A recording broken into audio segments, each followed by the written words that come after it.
Ooh, I like that. Ooh, I like that.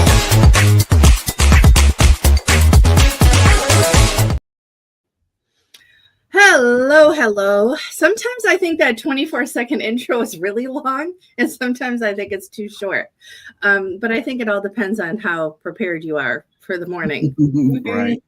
And I'm not entirely sure I'm prepared for this morning. As you can tell, we are 20 minutes late, which shows you our preparedness level, but that's all right. Nobody is waiting with bated breath, except maybe Sophia and Terry, who comment, but I don't think they're yelling at us for being 20 minutes late. How are you two doing this morning? Doing good.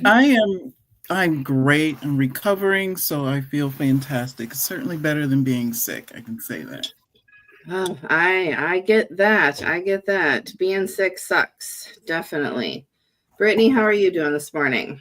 I am good. I've been gaming all morning, so it's been a good morning.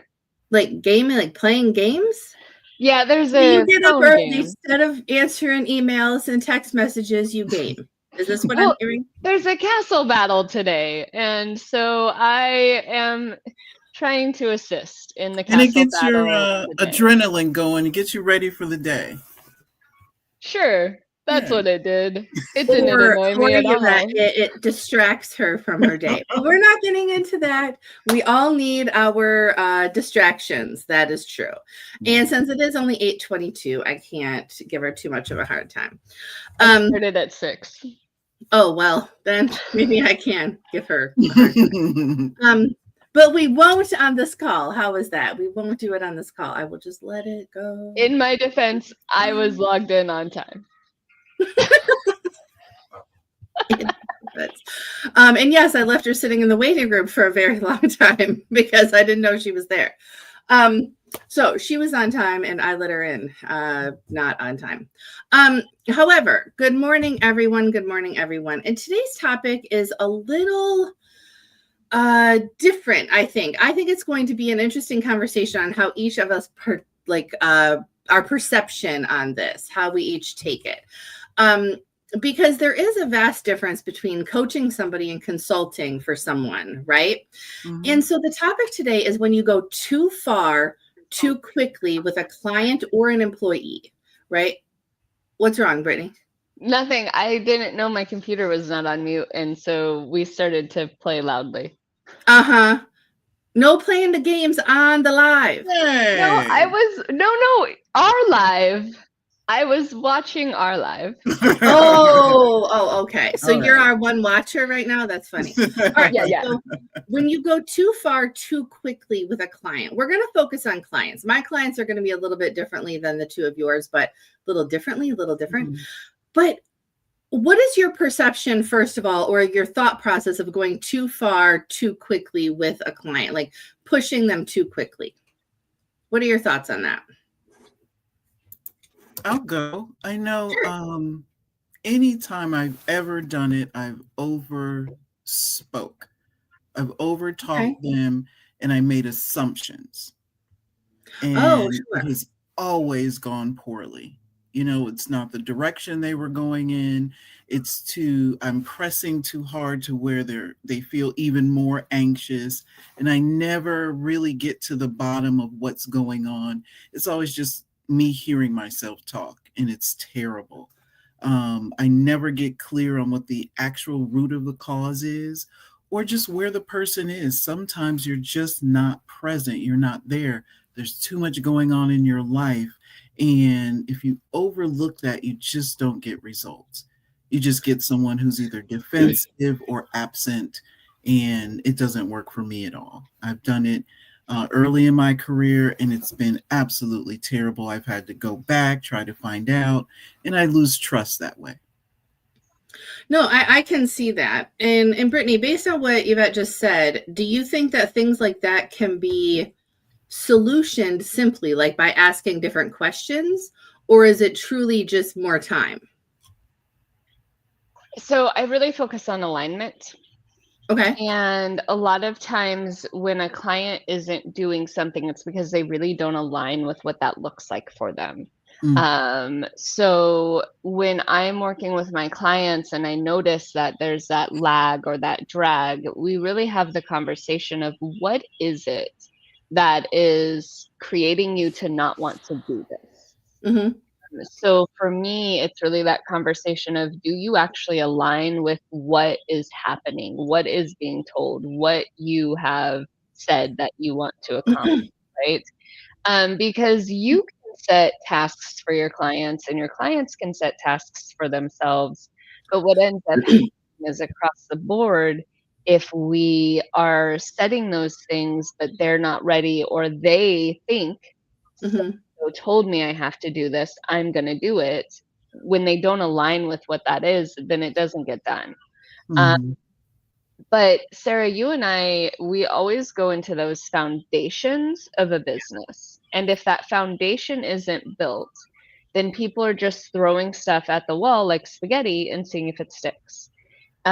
So it comes into, do I align with what this is? But also fundamentally and foundationally, is it really a pillar that my business believes in? Yeah, and with that, I'm going to tell you a little bit of what happened yesterday after you left a call, Brittany, because in the call, and I'm not going to, there's 3 people in the world who know who I'm talking about right now. So if you are watching, don't tell anybody who I'm talking about, but I'm not going to give the business. But there was a new person on a call and everybody was trying to help her. We're trying to understand what her business is. We really couldn't understand what the business was.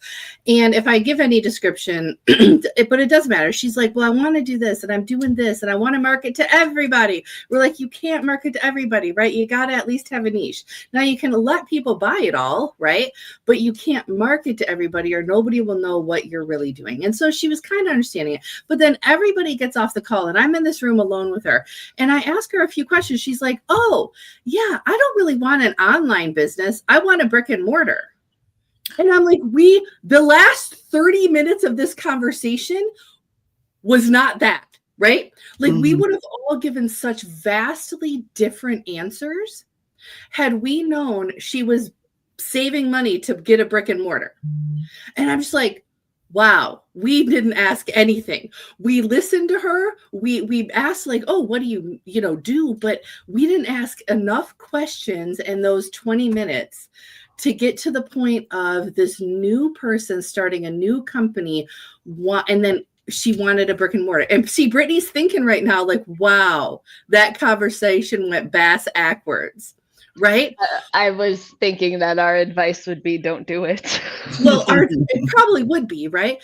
But the concept was we couldn't even get there because in such a short fashion, and this is where when I started, I was like, is it about questions or is it just about more time? And I think sometimes you can have all the right questions up front, what you think are right. But sometimes it just takes a little bit of time to figure out the right question for that person.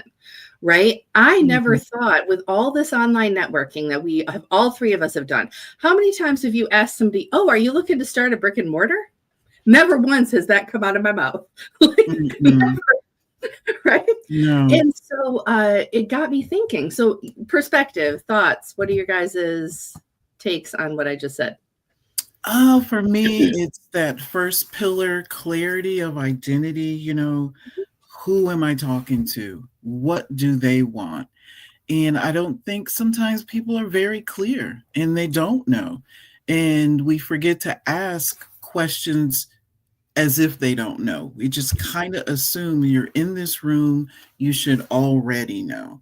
And I know Brittany's really good at pulling apart information and finding, those gems of clarity for people. So yeah, I really think it's our assumptions that someone knows so much and such foundational things. And I definitely forget people come in almost a blank slate sometimes with some lofty idea. And then when they do get in the room and you start asking them questions, they just did not realize how much they haven't thought about it. Well, right. And Brittany, that's what I want you to talk about a little bit. Yesterday, I think we overwhelmed this new person. We had a lot of big personalities in that call. Do you think that impacts any of these conversations?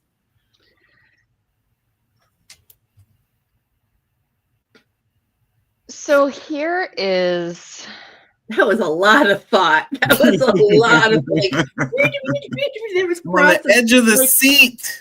It was there like is cartoons. I saw like things coming out of your ears. Go ahead. there is a point where we have to put on our big girl pants.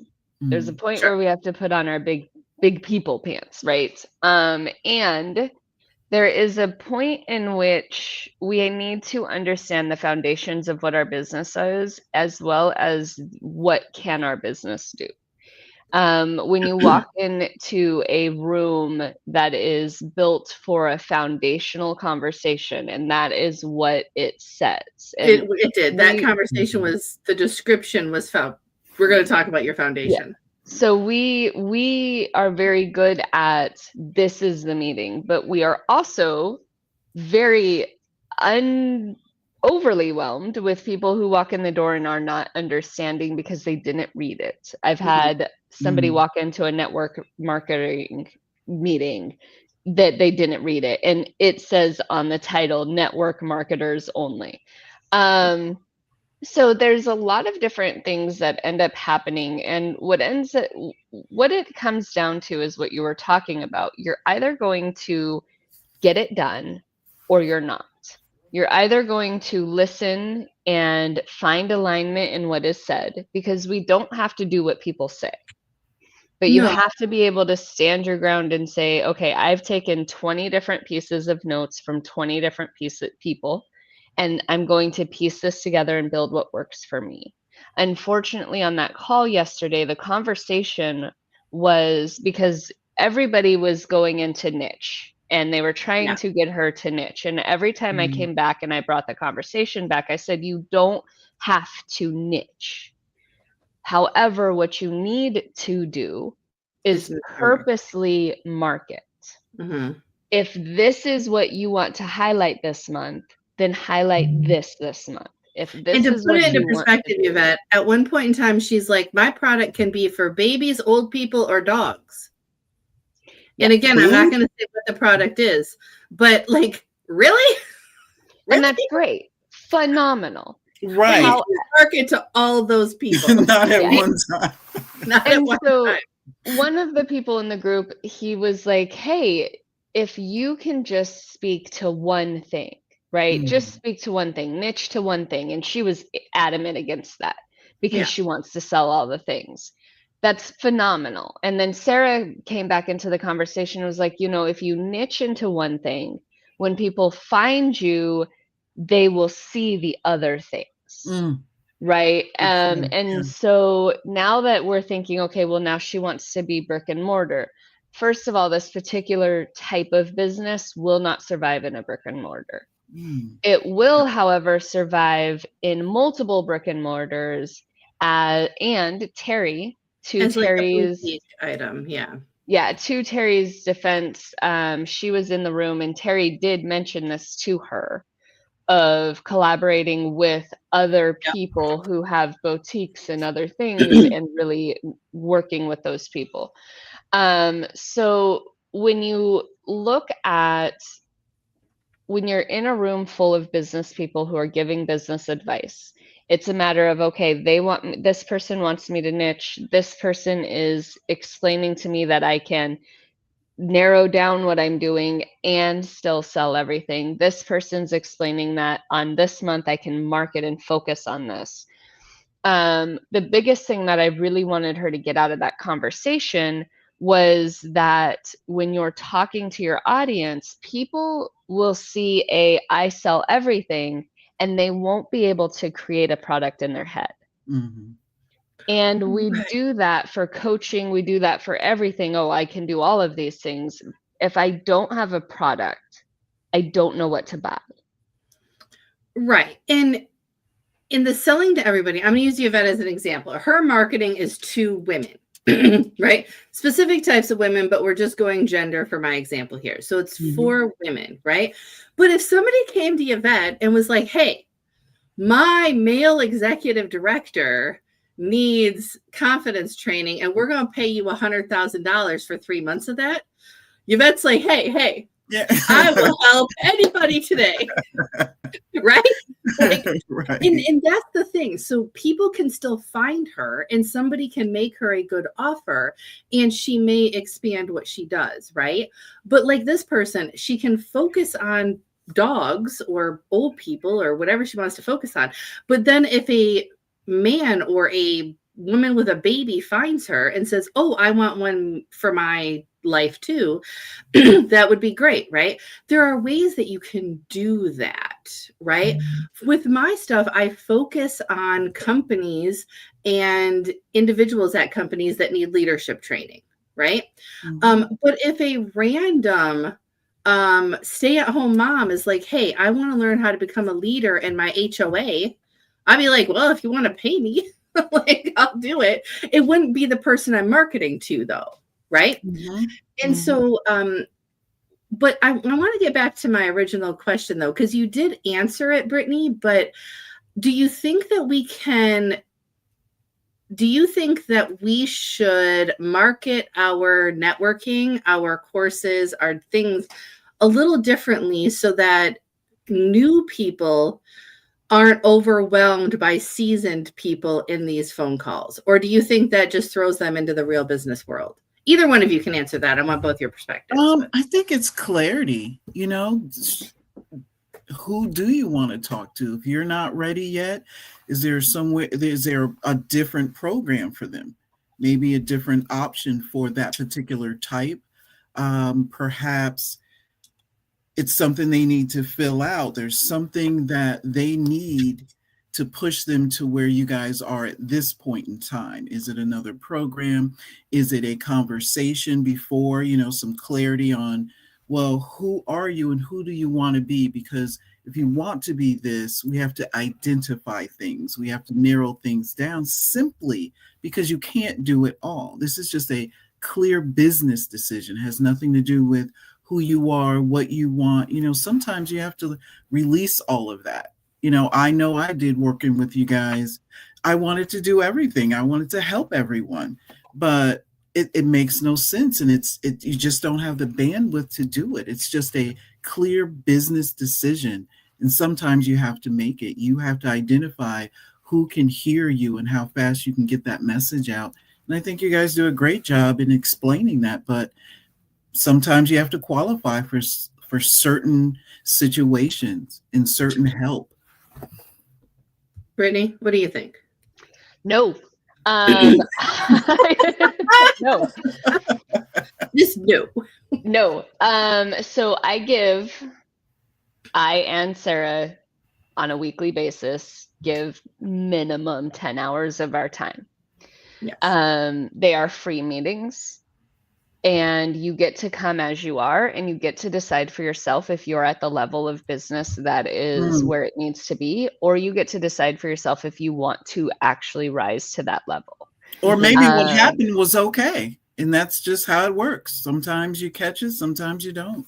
Right. Sure. So what ends up happening is, one, I've already stated this, people don't read a business. They don't read what the description of the meeting is. They see a keyword like networking. They see a keyword like whatever. Terry says, thankful for the space. We love you, Terry. But people will read the headliner, but they won't read the description. When they're in that room, they get to decide.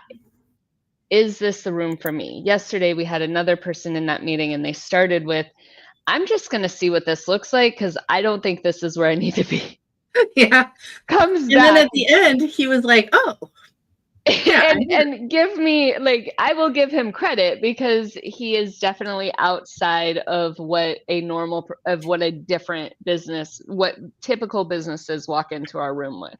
Yeah. But nobody knows that they're walking into a room with Sarah and I, where we have done the gambit, which is why we're where we're at. And so I was able to speak to him in his language for his business.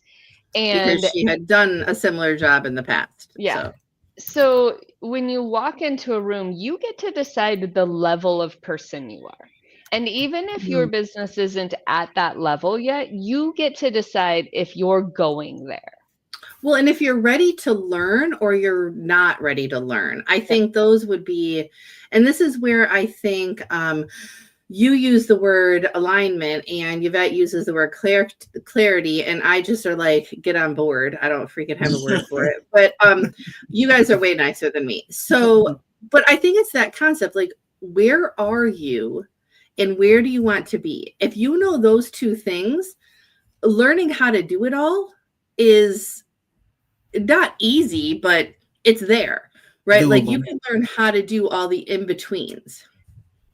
And also, here's the thing with that as well is, what are you willing to do?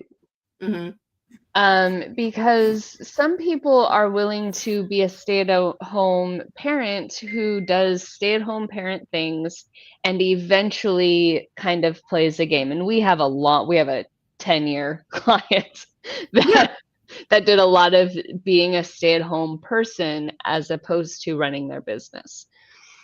It's a choice. You choose where you put your effort. You choose where you put your time. I had a conversation with a client last night at midnight about just walking out the door for 2 hours.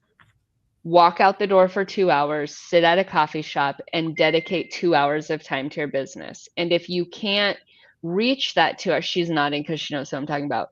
If you don't have work for 2 hours, phenomenal. Read. Don't go back into the house. Don't go back into the chaos. Don't go into the space that doesn't give you time. Your business should be dedicated time as much as your kids, as much as your family, as much as whatever. Right. And we understand that it's going to be less if you have to, right? Like it's not, nobody is going to be in some weird world that Brittany and I are in where we have fun. I have more fun with my business than I feel like the average person should. But a lot of people, but it's that take 2 hours, even if it's every other day, right? Monday, Wednesday, Friday, you take dedicated time to go do something, to build something outside of your normal day-to-day life. So like, even if you're not a stay-at-home mom and you have a 8-to-5 job, right? You still, if you want to build this, that means you need to dedicate some time on Wednesday night and Sunday afternoon. I don't know. I'm picking things out of the blue, but you need to make that time. Yep. And something that when Sarah says we have fun, I think that Sarah and I have created an environment for everyone. And this was part of the conversation with that client, as of, you can walk into our room and you can sit there. You don't have to talk. You don't have to do anything. But when business hits, when something isn't, when you're spinning your wheels, you have people to communicate with. That gentleman yesterday, I don't think I can relate with you guys. And Sarah, you said it perfectly yesterday. Business is business, guys. Those foundations, the wording, the verbiage that you use is always going to vary because of who you are. You could be a pampered chef person, a pampered chef person, and a pampered chef person, and all three of you are going to have different conversations around your business, because one's a mom who's doing the $5 meals. One is a single person who also works and is a CEO, and she just wants all the fun tools in her kitchen. So she's going to have that conversation. Like that. I'm that person. The other one is somebody who does all the family holidays. So they need to have big meals and like big prep and party and stuff like that. You can have the same exact conversation, the same exact business foundation. The verbiage might change, but that foundation has to be the same. And so it doesn't matter who you're with, as long as you're with business owners who understand that you're an entrepreneur and can support you. We had somebody reach out and was like, I didn't have anybody to talk to, and I spent an entire day shaking because the end of the day meeting could totally destroy I could have lost my business in one meeting. And she couldn't talk to her staff. She couldn't talk to to anybody. And she was like, I should have reached out. I should have reached you and Sarah. Because going through a day of turmoil because you can't talk through things and you have to hold it in, that is miserable business owning. And Sarah, you and I are consistent on, I hate it. I hate Right. it. I don't want to be here. Complain about something. That's what I want. Like, because if you're not complaining about something in your job, in your life, if your life is not perfect, and if people are making you pretend like it is, right? And if you don't have somebody to complain to about those things, you're gonna drive yourself crazy. Yeah. And I get it. Your spouse isn't gonna listen, right? Well, you chose to stay home. Hey, I have a little box up here that'll talk to me if I talk to her. So my house will talk to me. But you don't get the answers you want. And I'm just joking. If I say her name, she'll yell at me. So I don't want to do that. Yvette, what are your thoughts on all of this? We just kind of rambled on a few things. What are your thoughts? I really think it starts with the client. Be clear. What are you doing here? Read, be honest. I don't understand what you guys do. Maybe that's it. I'm not sure what's happening. Or stop the conversation. I'm not catching it. I'm not getting it. I do think that there's a level of responsibility and clarity that you need to have in business before you go into these environments. I mean, yeah. You guys, it's a powerhouse, and it's to get you from one place to another faster than you would normally go. So if you want that benefit, you do have to bring something to the table, including myself. My thing is consistency. I haven't been doing well, a lot of transition, but there's some things that I do have to put in place for it to work, for me to get the most out of what I'm looking for, which is success. And that's what I'm saying. No, and I get that. Like, the most you want to get out of it, which is success, right? And that's the thing that I kind of want to wrap up this with, I think would be a good wrap up, is having a conversation of success looks different for everyone. Mm-hmm. And I think when we have these rooms and these meetings and these conversations with people that are at way different levels in their business, that we have to remember that success does look different for everyone.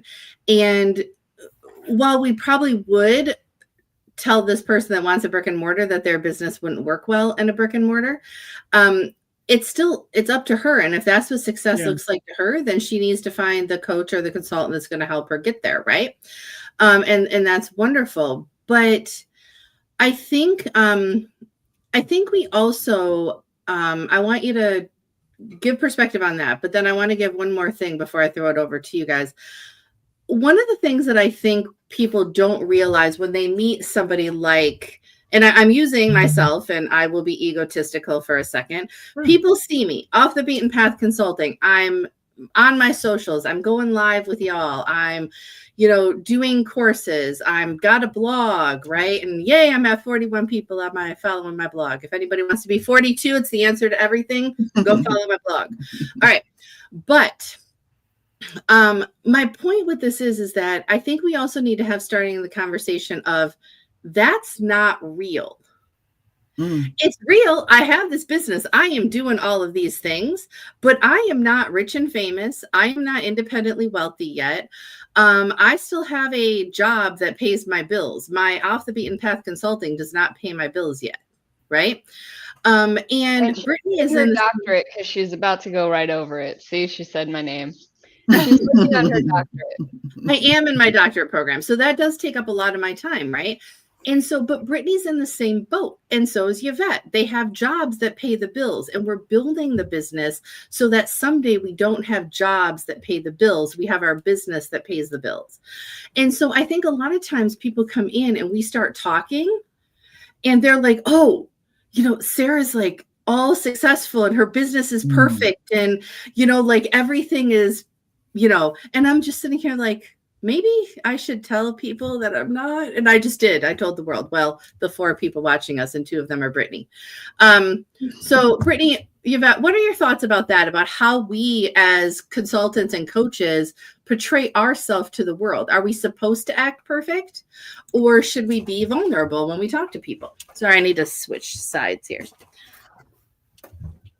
I feel like we absolutely need to be vulnerable, because that's where the connection is. You know, that's where you relate. That's where you get the understanding of reality that, of course, online, everyone is literally making $1 million. Literally, Sure. everyone. Everyone's successful. They look it, they dress it, their posts look it, they're in different places. But how much of that is true? I don't know. I have no idea. It's none of my business. But I know when you connect with us, you're getting that real. You're getting that honesty. And it's up to other people to really decide how real they want to be. How deep do you want to go into this? Do you want to make believe? Because it's very easy and it does feel good and it looks fantastic. But do you want to be successful? Do you want to make money? Do you want to see a path of, I can actually do that because they're doing that, or they're meeting me where I am? I don't feel judged. You know, that's the benefit of someone being transparent with you, is you oftentimes don't feel judged. You don't feel so small that you can't do it. It doesn't feel so insurmountable that I can't make this happen. So I think transparency and authenticity is the key to getting started, get it moving, and being realistic about how to make money and be successful. What do you think, Brittany? So, I love it. And I just really want everybody to understand that this conversation is about finding where people are as they are. And when you showing up and reminding people where you are and as you are. So if you're in a business and your manager is trying to get you to do things that, one, isn't in your job description, two, you're not getting paid for, then you need to bring that to their attention and be like, hey, you didn't hire me for this. I don't understand. Can we please work through this so that I can do it correctly? Right? Make sure that you're vocalizing. When you walk into a room with business owners and you want to be a business owner, tell them, you're talking at this level. I need you to come down here and help me really quick with what this looks like. Oh, sure. Right. Sure. Say, you know, and several times she said foundation isn't correct, but also several times that same person decided to dismiss what was being said instead of taking bits of it, or they were in the call dismissing it. So I Or do. brooding on it a little bit. Sometimes people are dismissing ideas and not just taking them and thinking about them for a minute. Go on. Right. Sorry. No, exactly. So I do really want everybody to understand, like, there is a side of how do I help? And there's a side of how can I ask for help? But also, no matter what, both sides have to do things. If you're not doing and supporting, right? This person has to do, this person has to support. So that is super important and just really important. But we are wrapping up this call. We are. In the chat, I'm taking over. Thank you. You can. I don't care. In the chat, I am going to put our our end of year party. We already have almost 33 people. We have like almost 35 people registered for our end of year party. It is in our virtual skyscraper where we run open. You can come in for open co-working 24/7. We've got some Aussies in there. And normally I'm there till 2 a.m. So go there. And if there's nobody there, sit there. Somebody might join you. But join us. And then our end of the year party, we do have sponsorship availabilities for freebies. There's a ton of freebies, guys. So grab your freebies. $30,000 to $3,000 prizes. Yeah, I'm giving away my biggest coaching package to the sponsor who has the most registered guests. So super exciting. But we look forward to seeing everybody there. If you're registering, use Sarah's name or Yvette's name, because if you use my name, I can't give myself a prize. So, but I'm putting that in the chat, and Sarah is going to, at some point, close us out with our video that goes out. Well, I think that we do need to end with just telling people who we are, because we haven't done that yet. So Brittany, give your 30-second version, couple sentences. Who are you? I am an accountability tech strategist. I help you align with your business. So if you're a tornado in a bottle not making an impact, I help you shatter that glass. All right, Yvette, who are you? A couple sentences. All right. I'm Yvette Pinchbeck. I help women over 40 elevate how the world experiences their presence from the boardroom to the bedroom. Love it. And I'm Sarah with Off the Beaten Path Consulting, and apparently I can't say my own company name, but I'm an HR fixer and a leadership strategist, and you can check out my links. Today was wonderful, ladies, and I'm going to hit end stream because I set up the outro last time, which means I don't have to remember to click the little thing. At least I hope it works. So here we go. Play. Oh, look, it even says play.